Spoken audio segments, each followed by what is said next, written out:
when you bring that worldview into a Western liberal culture, it's deeply problematic. So then we have to say, what kind of Australia do we want? Do we want tribal groups who organize their communal life around honor and shame?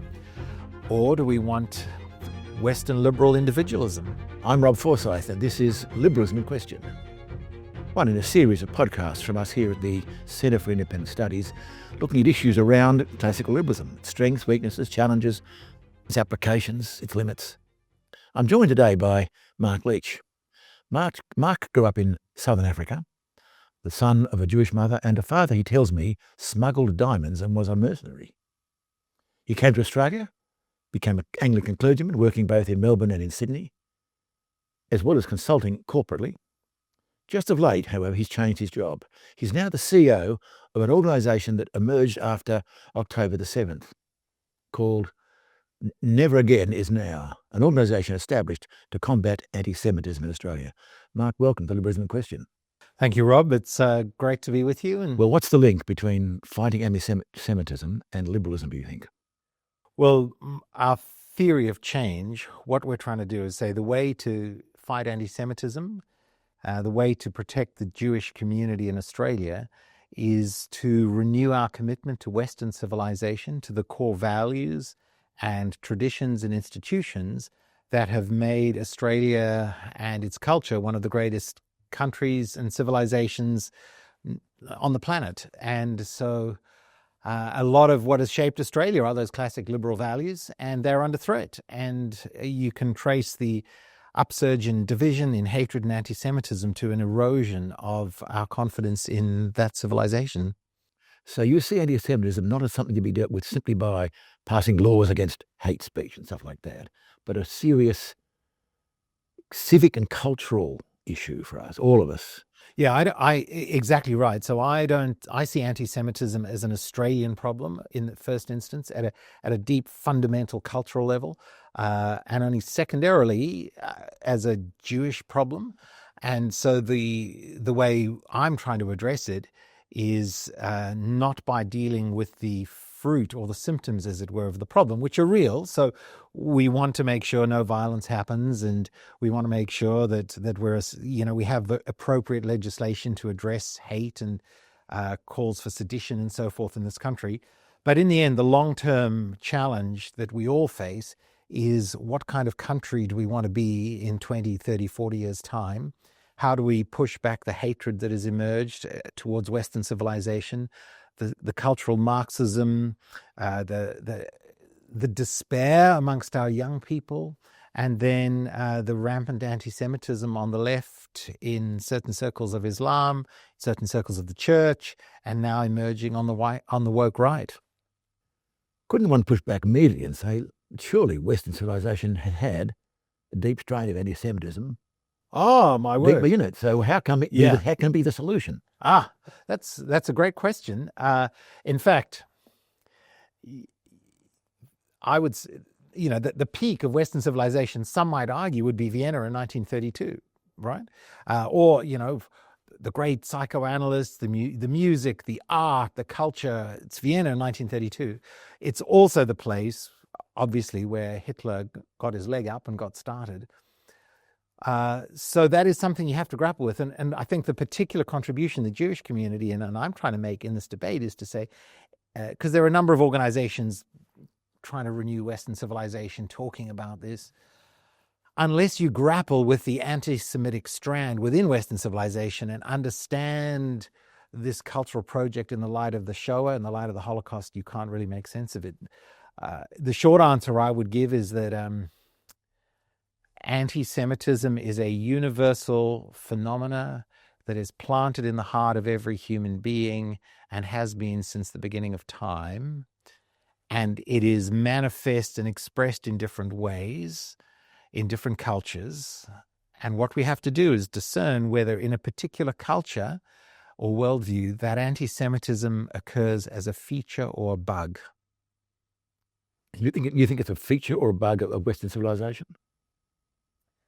Yeah, I think so. If you say Western civilization grew out of the Bible, out of Christianity as part of its core roots, I would say it's very much a bug, but it's a very big bug, and it's a persistent bug. It's like an antibiotic-resistant bacterial infection in the body of the church.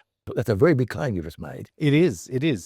And I make it from a particular stance, which is a stance as a Christian, and the view I take when I read the scriptures, and when I look at history, you just see wherever there are Jewish people, there is hatred of the Jewish people, and it goes right back, I believe, to this fundamental hatred of God.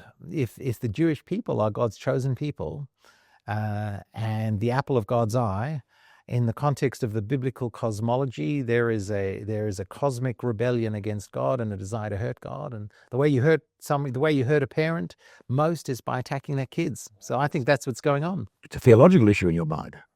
I think absolutely it's a theological issue. So, maybe we're at odds with classical liberalism at this point where No, classical liberalism is different. Classical liberalism is, in certainly its modern forms, agnostic about God and about the big questions. It talks about living with pluralism. Yeah. You can be you be committed Christian and a liberal. You can be something else.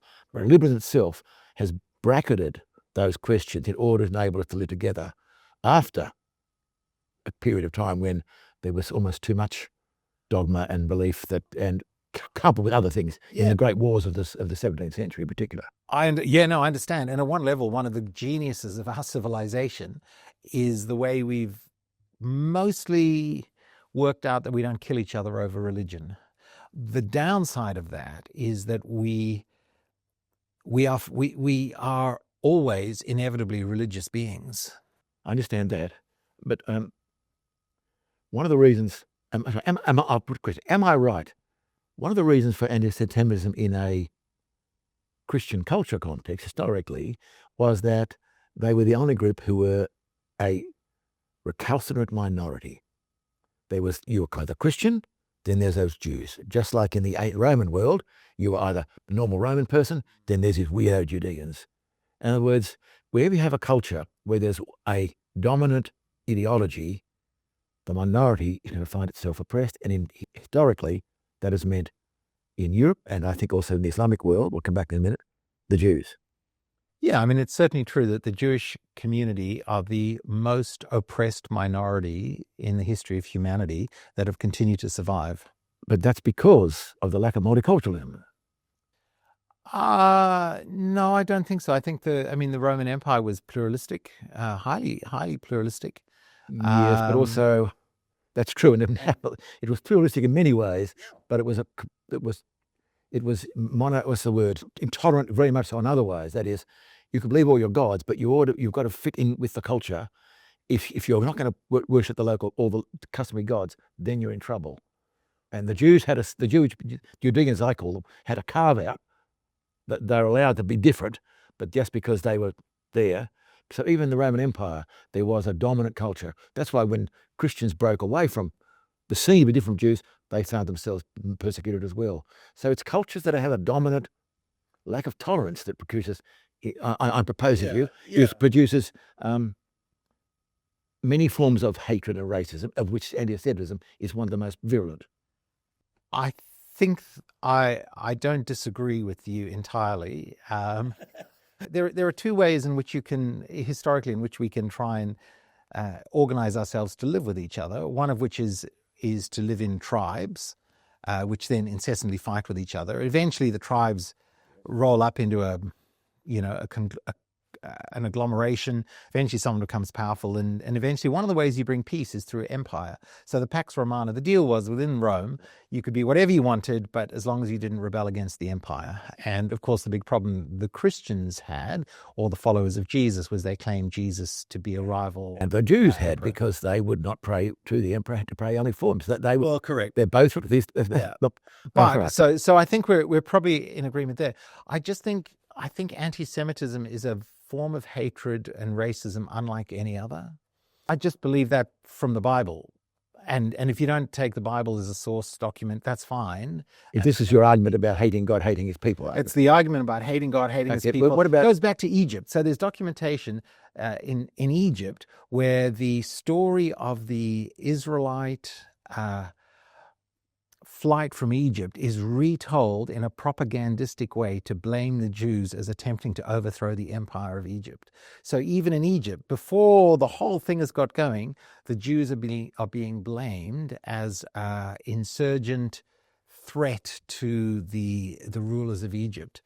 And then it goes on right through, the book of Esther. You just see this persistent hatred and persecution of the Jews. Oh, yes. And their survival. Like, that's what gets me. Like, not just that they're persecuted, right?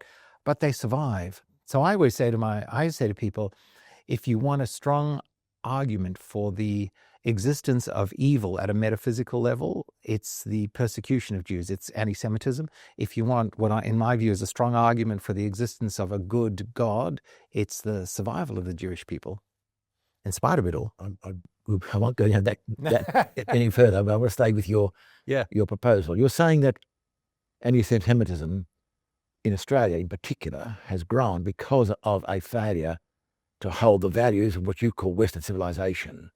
I push back by saying, but isn't it Western civilization itself has it not persecuted Jews? It has. And you said yes, but that's a burden, not a feature.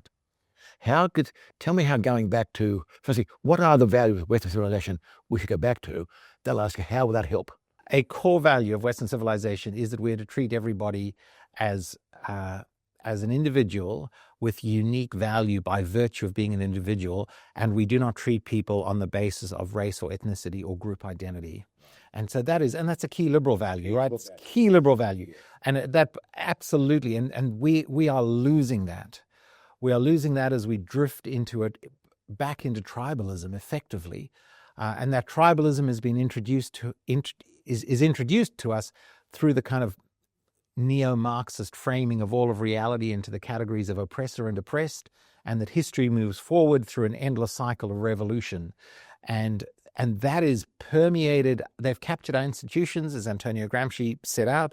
And so our whole society is primed to hate the Jews, because if you can slot the Jews into the category of colonial oppressor and the plucky Palestinians as the oppressed, you actually believe then you have a justification for your racism. And so that has to be changed. When you strip away that framing, you discover Jews are just the same as you or I. Everybody, we treat everyone equally. I mean, you raise a question that's just relying in front of us. But the outbreak of anti-Semitism in Australia is connected, not entirely driven by, connected with political issues in the Middle East. Correct. And the political issues in the Middle East are very complex issues, it seems to me. And I don't know how to put this. But the reason for the state of Israel is that many Jews fear anti-Semitism. Yes. And it damages the vote. And yet the existence of the state of Israel can sometimes provide a cover or feeding for anti-Semitism. It's a vicious cycle. Is that right? I would say Rabbi Jonathan Sachs, who's a brilliant writer. Sachs says this. He puts it very. Can't remember his exact words. He says, when Jews are impoverished and marginalized, they're hated for being impoverished and marginalized. When they assimilate and become successful, they're hated for being successful. And then when and then they're hated for their religion because they're different. They're not Christian. And then they were hated for their genetics under Hitler, sort of social Darwinism. And they were hated when they didn't have a state. And now they're hated when they have a state. Your point, though, what I experience in Australia, and even if you go on my social media feed, I mean, I had someone yesterday calling for me to be exterminated. Literally, he's a effing da-da-da, he deserves to be exterminated simply because I was arguing that Israel has a right to exist. So that's the level of hysteria. And then the existence of Israel and being anti-Zionist is really just a cover for outright racism. And I don't think it's right. So we can't blame the Jews. It's like blaming... Well, no, that can't be entirely right. There are devout Jews who are anti-Zionist. a small Yeah, number. nonetheless, No. they're the black swans, though, to your argument. Well, no. I think there's a group of ultra-Orthodox Jews who are very Zionist. They just don't think the current state of Israel is. Oh, I see. Yes, the Messiah. They are waiting for the Messiah to bring in the state. They're Zionists, but it's not yet. Not yet, exactly. That's why right. they reject the present state of Israel, but they don't reject the concept of Israel. It's a very small. I understand that. That's right. But I'm just using it. And there are the hard left. There are Jews who are on the hard left who also reject the current state of Israel. I mean, one of the problems, and I don't again. This is not really the issue here, but what the word Jew wanders around. It can mean some of a certain religion, some of a certain ethnic, cultural. Even I don't think race is a real thing, but a biological thing. They're very confusing. I just want to close this down by saying your mother is Jewish, therefore you count. But you're a Christian minister. Can you be a Jew and a Christian? Of course. I would say I'm halakhically Jewish, so the rabbis recognize me as Jewish. So it depends on how you can have an essentialist or a constructivist view of identity, and I happen to have both. I think both can work together. Essentialist means genetically I'm 50% Ashkenazi Jew. I'm halakhically Jewish. So I say to people, but I'm a Jew who's a follower of the Rabbi Jesus. So that's how I describe myself. I follow a Rabbi, Jesus, and if you want to know, I'd say I identify as 100% Jewish and 100% Christian and just bad at maths. Yeah, I think, Mark Leach, may be in a problem where either side will be happy with that. Yeah. I've met Jewish people who said you can be a Jewish Buddhist but not a Jewish Christian. Of course. And Jewish atheists. And I've had others saying, if you're going to be a Christian, you've got to clean up this Jewish nonsense. I know, and they're both wrong. They're both wrong. I'm quite happy to say they're wrong. I mean, there's an almost infinite number of ways to be wrong, and only one way to be right. I think. Okay. Can we come back to the Western civilization agenda? Yep. The Never Again is Now is actually a cultural program. Yeah. It's not just against something; it's for something. Yeah. Can you talk a bit about that for me? And the for something, you said to me beforehand, it's partly liberal. You're not entirely liberal. You are also a fair slice of conservatism that you bring. And we don't like conservatives on this program. Are you sure? Yeah, okay, we are liberal about that. You're liberal. I'm very good. So you won't discriminate against me. I'm overtly. I'm conservative in the sense that I'm a little. I'm skeptical that this idea that there is this universally accessible set of transcendent values or propositions that if only everybody in the rest of the world just opened their eyes and thought like us would be self-evident to them as well as to us. I don't think that's the way knowledge works. I think it's that's an idealist, rationalist way of knowledge. So let's go right back to the foundations. I'm probably more Aristotelian than Platonic in the sense that I think knowledge works. I think our ideas emerge from our engagement with each other and with the real world as it is. And so they emerge in a particular context. Out of practice rather than just contemplation. Out of practice, yeah, you can't. So I just don't think it's the neo. So it's that idea that if only people woke up, they'd see that.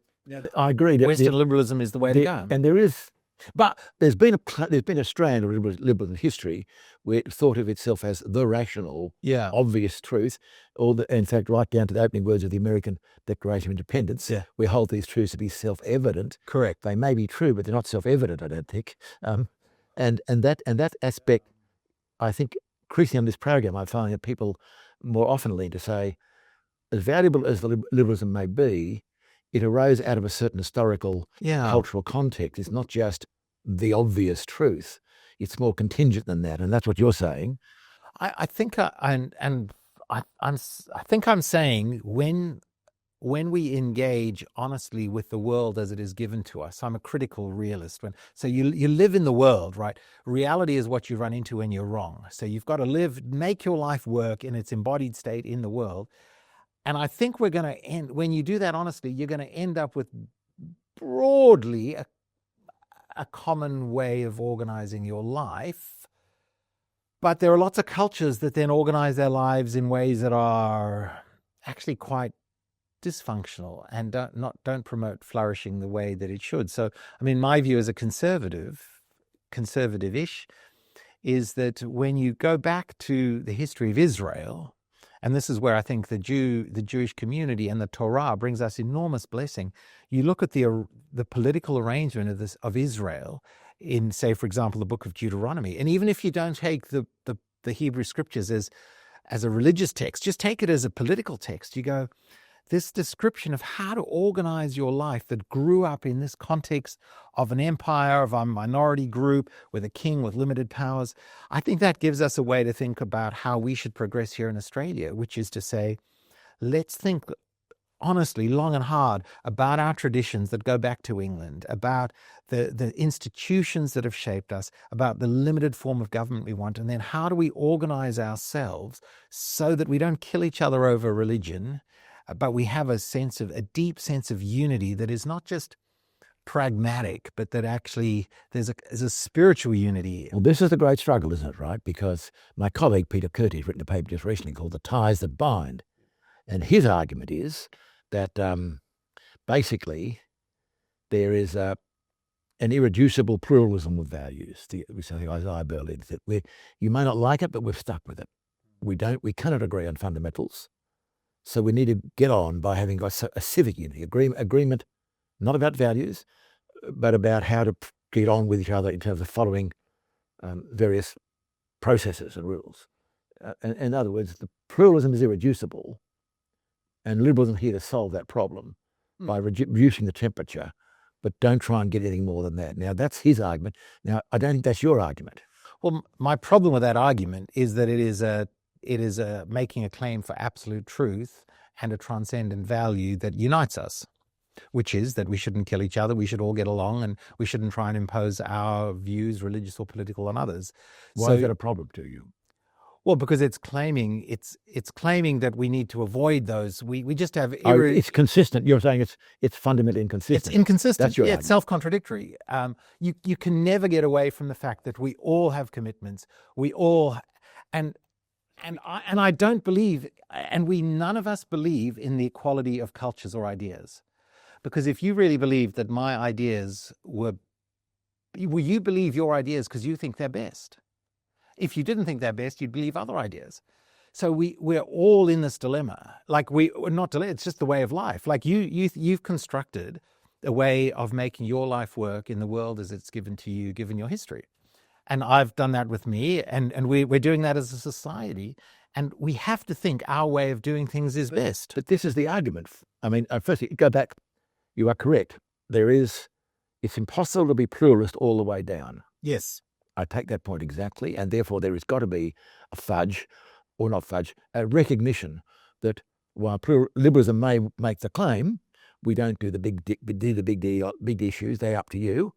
At the same time, there are still big issues at the bedrock, which we do. That is, liberalism does those big issues. Like what? Yeah, like do not kill each other, be tolerant of each other. And where does it get those from? Well, it historically has them, but you mean how they justified? By where they come from? Well, historically where they come from? Yeah. Well, like, how do you justify them? I think some forms of classical liberalism regard them as self-evident. Okay. Yep. I'm not sure that's actually true myself. No. Well, that they are self-evident. But my point was, because we all think it's okay to kill some people. Going back on the pluralism question, I want to make my point. On the pluralism question, it's true, liberalism can never be completely pluralist by definition, because you've got to have rules. I take that point, and there is that point in inconsistency. Curtis' point was, notwithstanding that point, practically the way to get on is going to have to be better civics, because you're saying cultural renewal. You see that my point? No. Here's a minimal program. Yours is a much more maximal program. Well, I don't know. So I should have a conversation with him. I don't know what he means by better civics, apart from being polite Englishmen. Well, being polite, which isn't bad. I'm a fan. Being polite would overcome the problem you're talking about. Being kind, being respectful, gentle, respectful. That's what we're talking about. Okay, so how do you convince others that those are values worth compromising and giving up all your other values, like you've grown up in an honor-shame culture? Why? Unpack that further. This is an important point you're making. Well, honor-shame cultures, man. Okay, so you come to, in our culture, Western liberal Australia, we don't, honor and shame aren't two organizing principles in our lives. They're there, but they're not the number driving one. force. Not the number one. But in many traditional cultures, the greatest thing you and your family, not even you individually, your family has is its honor. And the greatest wickedness and evil to befall you is to lose your honor, to be shamed. And that shame and honor is a collective experience. So it's not an individual thing. It's so for example, we lived in Canada for a while, and my daughter's school friend, so follow the story, my daughter's school friend and her family moved to Canada from Saudi Arabia. The older sister, a very deeply religious family, Islamic family. Older sister, they're brought up in Canada, goes off to university. Father hears that she's got a Canadian boyfriend. Daughter comes home, mid-semester break. Father drowns her in the bath. You're kidding me. As an honor killing. Your daughter's friend. Daughter's friend's sister, drowned in the bath as an 18-year-old. And the father believed that was utterly essential for him to maintain the honor of his family. Yeah. It was a good thing to do. It's not just utterly unrepentant. Take your point. Within that way of seeing the world, this is the greatest evil that could befall his family, was that she would bring shame. It's the reason why. So when you bring that worldview into a Western liberal culture, yes, it's deeply problematic. So then we have to say, what kind of Australia do we want? Do we want tribal groups who organize their communal life around honor and shame? Or do we want Western liberal individualism? Well, there are a number of ways to solve that question, I say. One is not have in the first place, have a discriminatory immigration policy. Yep. Or secondly, you impose the law which forbids this behaviour, hoping that it will deter. Or thirdly, you convince them to change their point of view. Yes, those are the three options, aren't they? Those are the three options. And the way I put it is this: I say, well, all of every religion, every culture is like a buffet, right? So particularly religion. So so there's various.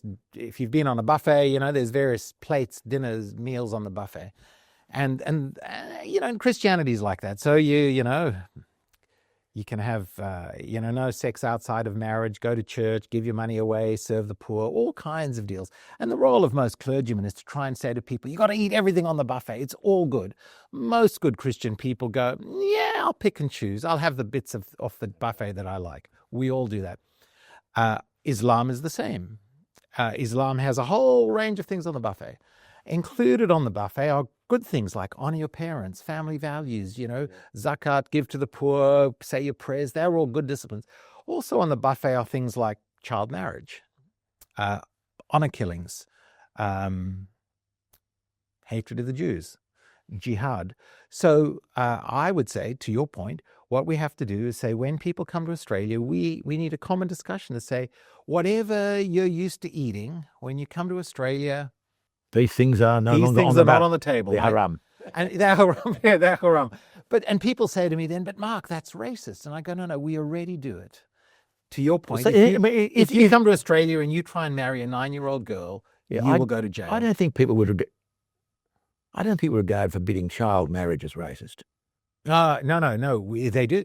I've had when you frame it in the context of Islam, it's until they stop and think about it. Like, we are not allowed to.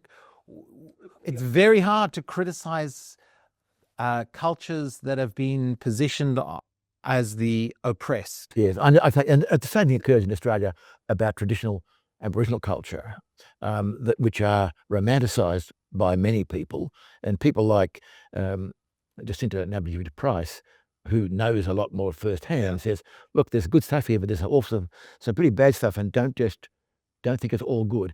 And that's probably. And don't think that colonialism's all bad, which he famously said to great consternation of the liberal elite Chatham classes. I actually interviewed her on that very question. Did you? Shortly after she'd said it. What on earth did she mean? Most people thought it was so self-evidently rubbish, they didn't ask her what she meant. But yes, okay.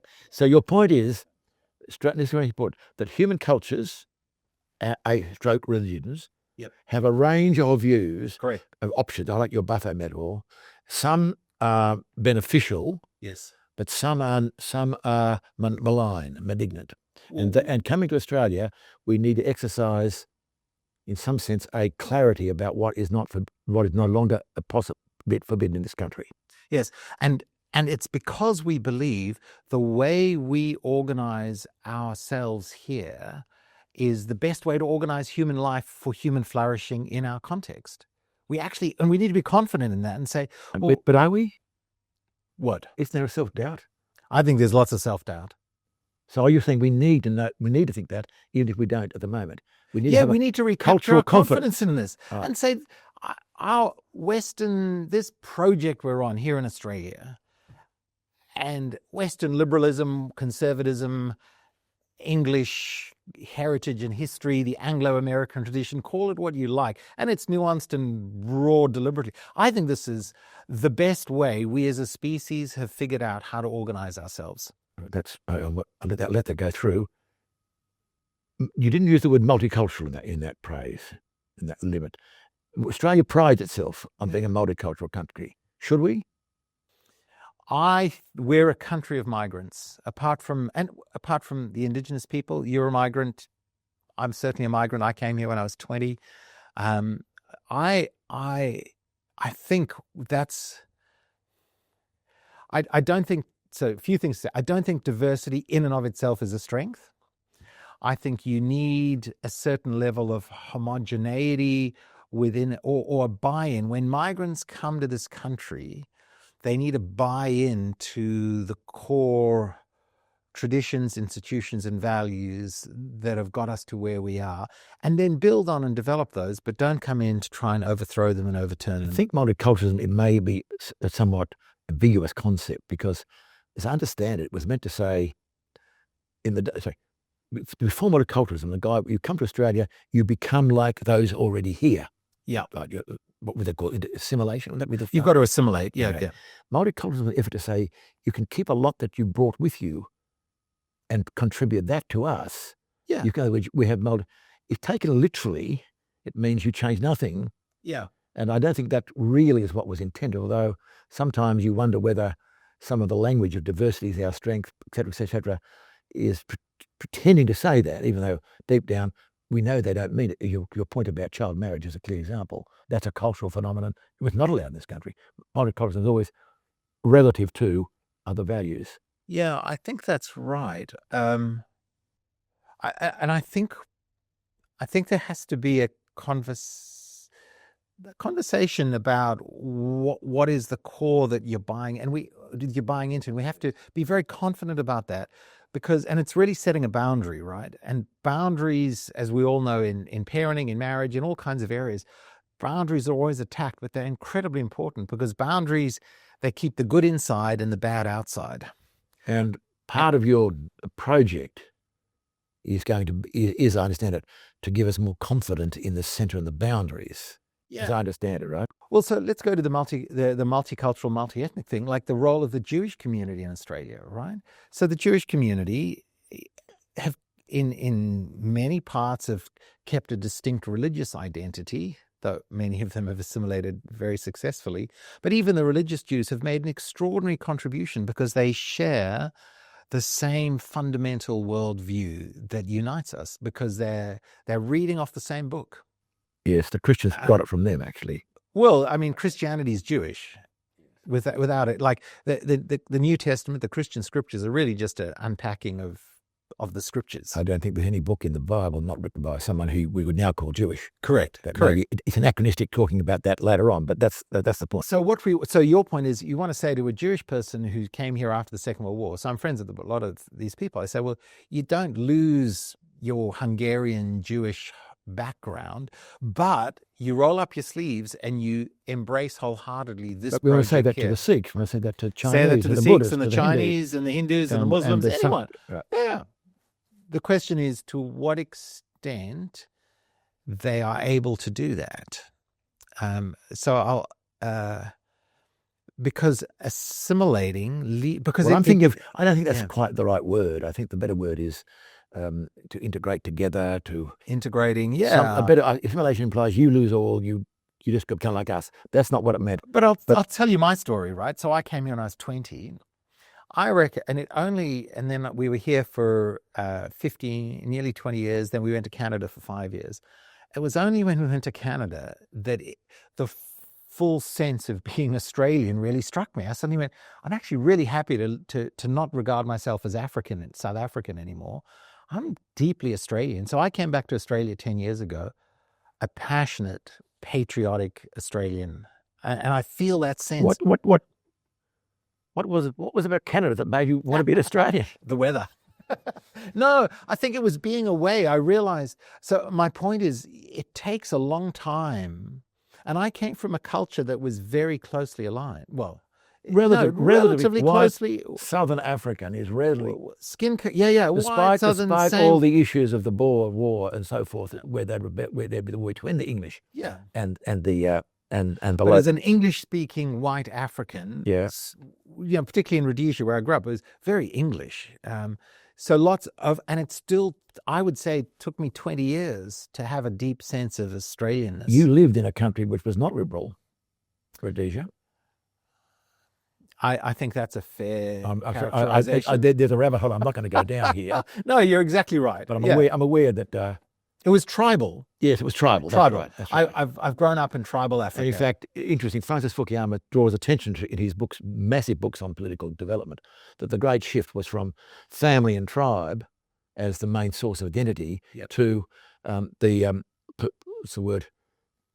liberal concept of constitution, rule of law, where I treat people, I don't just give jobs to my cousins. Yes. I don't just... And that's against the natural human instinct, by the way. We naturally protect our own. Yes. And it takes some effort to live in a society where, as much as we still love our own, we must give our own, but nonetheless, our fundamental loyalty is somehow larger than that.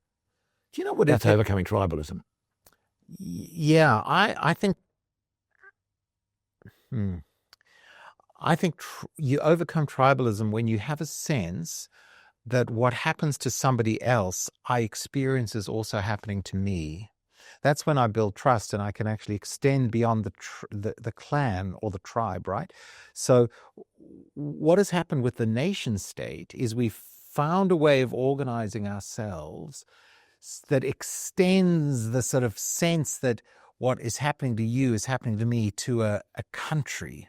It's what someone once called an imagined community. Yeah. Well, no, it's more than we that. Are us. That is the sense of usness.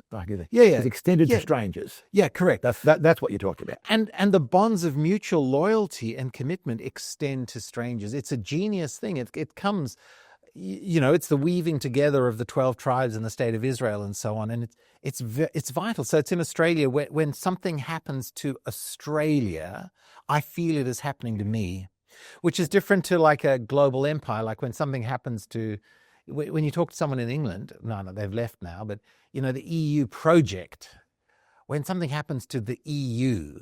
Well, it's an interesting question. If don't feel that, but if you're... Though I suspect the great unifier, of course, in the present day is Donald Trump. He unified the Canadians. Oh, right. I think the Europeans are feeling more European. He has a great one of the benefits of Trump actually is to bring people together. He is against him. Yeah. Well, in reaction. I think they've realized. I actually don't think Europe as an empire will work. You may be right. Go to Germany, the Germans feel German. I don't know any German who doesn't feel deeply German. Yes, you may be well. Or any French person doesn't feel deeply French. Yes. And in Australia, that's what we need, that sense that and this is critical, so one of the challenges we have in Australia, 10% of our population is Chinese, right? Okay, so when something good happens to Australia, do they feel like this is good for them? That's the test. And I know that, and the simple thing, when in my early days here, people used to say, when the Springboks play the Wallabies in rugby, very point, who do you barrack for? I was going to say, sport is one of the great ways Australians do have a sense of us. Yeah. Well, the Indians, so when the Indian Test cricket team comes out here, it's interesting. Who are Indian fellow citizens going to support? I guess it's, yes. And that'll be the test. When they start barracking for Australia, we think we've got somewhere. I'm not saying we must draw our conversation to a close very soon. You arose out of the October 7th event in which the horror in Israel. But for me, it was October the 8th when the mob went down to the Opera House. And I think you were there. I'm not going to. You were the lone objector. Yep. Talk about risky. I kept thinking. My first thought was, they don't understand how Australia's supposed to work. Correct. That's the only thing. Yeah. I felt, no, that's not the way. I don't mind your views on whatever you think Middle East is right or wrong, but this is not us. Correct. And I think I was right in thinking that. Absolutely. Well, so on that day, so the attacks, October 7th happened on the Saturday. The rallies were 2 days later, the 9th, actually, on the Monday. And I went down, my daughter Freya called me from Sydney and he said, Dad, the pro-Pallies are planning a rally. The blood hadn't dried in the south of Israel. They're still chasing terrorists around. The IDF had not gone into Gaza yet. And so this rally was just pure, visceral, racist hatred. So I put a clerical shirt on and I rolled up my Israeli flag in a squash bag. I stood on the steps of our cathedral. And as they chanted their hatred... That is on George Street. Yeah, near Town Hall Station. Town Hall Station, between Town Hall and the Anglican Cathedral. I stood there, and as they chanted their hatred, I took out an Israeli flag and I waved the flag in the face of this rally.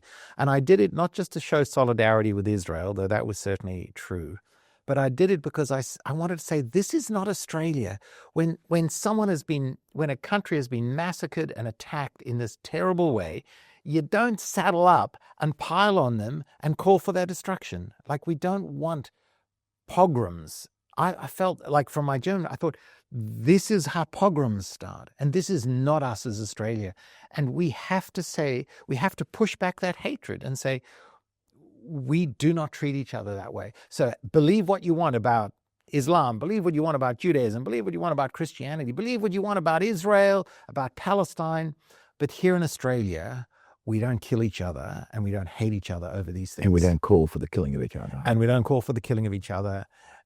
we work it out and we get along. The last time there were religious riots in Sydney were between 1890 and 1910, when the Orange Order and the Irish Catholics were marching through the streets of Sydney, and we stopped it. There's a story there we could go back to. Yeah. Mark Leach, that's been fascinating talking to you. The goal of your organisation, of your present life directory, is to make an Australia in which we can live better together. Absolutely. And in that, I do wish you all the best.